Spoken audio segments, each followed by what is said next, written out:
நீ கொஞ்சம் யோசிச்சு பாருங்களேன், கோவப்பட்டுட்டாங்க சாட்சிங்க. ஒன்று சொல்லுங்கள் பார்ப்போம்.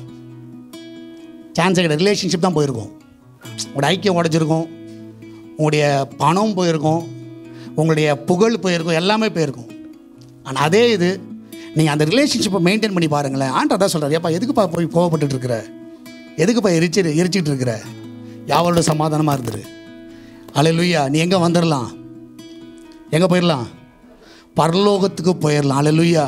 அதனால தான் ஆண்டவர் வந்து சமாதானம் பண்ணுங்க, சமாதானமாக இருங்க, சமாதானமாக வாழுங்கன்னு சொல்கிறார். எத்தனை பேர் நான் சொன்னது புரிஞ்சுது? அல்லேலூயா. கோவப்படாதீங்க. வாழ்கிற வாழ்க்கை ஒரே ஒரு வாழ்க்கை, அது நல்ல விதமாக வாழ்ந்துட்டு போங்க.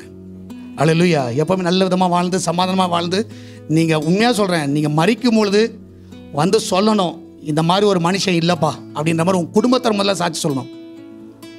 ஸோ அதுக்கப்புறம் சபை சாட்சி சொல்லும், அதுக்கப்புறம் தேவன் பரலோகத்தில் உங்களை சாட்சி சொல்லுவார்.